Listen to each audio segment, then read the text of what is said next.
Welcome to மகே maths class. இனி நம்ம என்ன பார்க்க போகிறோம்னா 7ஆம் வகுப்பு முதல் பருவம் இயற்கணிதத்தில் எடுத்துக்காட்டு 3.9 தான் பார்க்க போகிறோம். இதுக்கு முன்னாடி எடுத்துக்காட்டு 3.8 வீடியோ போட்டிருக்கோம். அதோட லிங்க் டிஸ்கிரிப்ஷனில் இருக்குது, பார்க்காதவங்க போய் பார்த்துட்டாங்க. இப்போ கணக்கு பார்க்கலாம். எடுத்துக்காட்டு 3.9 இரவு உணவு சாப்பிடுவதற்காக மணி தன் நண்பன் முகமது உடன் உணவகம் சென்றான். 2 இட்லிகளும் 2 தோசைகளும் மணி சாப்பிட்டான். முகமது 4 இட்லிகளையும் 1 தோசையும் சாப்பிட்டான். எக்ஸ் மற்றும் ஒய் முறையே ஒரு இட்லியின் விலை மற்றும் ஒரு தோசையின் விலை எனில் அவர்களின் செலுத்த வேண்டிய பட்டியல் தொகையை எக்ஸ் மற்றும் ஒய் கணக்கிடுக. எடுத்துக்காட்டு 3.9 மணி எவ்வளோ சாப்பிட்டான்னா 2 இட்லியும் 2 தோசையும் சாப்பிட்டான். 2 இட்லி மற்றும் 2 தோசை.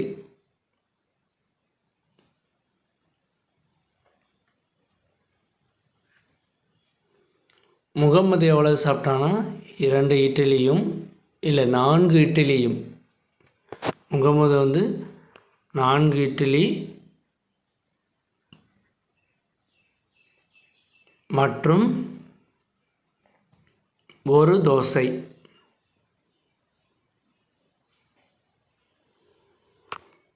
இப்போ மொத்தம் எத்தனை இட்லி சாப்பிட்ருக்காங்கன்னு கணக்கு பண்ணணும். அதுக்கு மொத்த இட்லியின் எண்ணிக்கை அப்படின்னு போடலாம். இல்லைன்னா மொத்த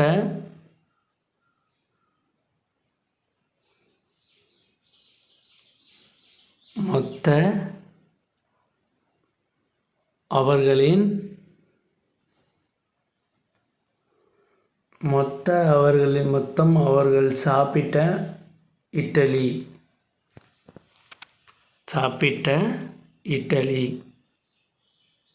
இருவரும் எவ்வளோ இட்லி சாப்பிட்டாங்கன்னு நம்ம கணக்கு பண்ணணும். 2 + 4 = 6. இதோட விலையை நம்ம என்ன சொல்லியிருக்காங்கன்னா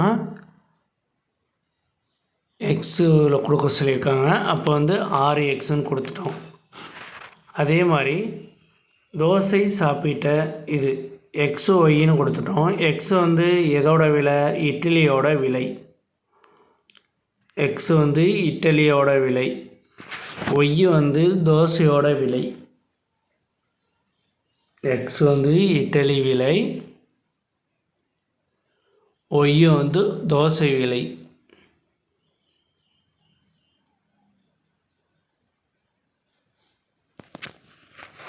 ஓகே, இப்போ எக்ஸு இட்லி விலைங்கிறனால 6xன்னு போட்டோம். அடுத்து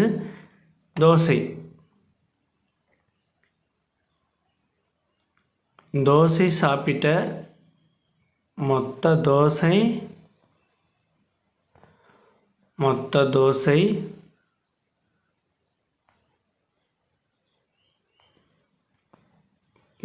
தோசை பட்டியல் 2 + 1 3. இது தோசை, இது இட்லி தோசை. நம்ம தோசை என்ன சொல்லியிருக்கோம்? ஒய்ன்னு சொல்லியிருக்கோமா? அப்போ 3y. இது ரெண்டையும் மொத்த பட்டியலில் எப்படி கொடுக்கலான்னா 6x + 3y. மொத்த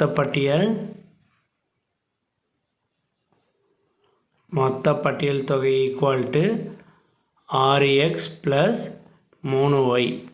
அவ்வளோதான் அந்த கணக்கு. நெக்ஸ்ட் வீடியோவில் இந்த வீடியோ பிடிச்சிருந்தால் லைக் பண்ணுங்கள், சப்ஸ்கிரைப் பண்ணுங்கள், அந்த பெல் பட்டனையும் கிளிக் பண்ணுங்கள், அப்புறம் ஷேர் பண்ணுங்கள்.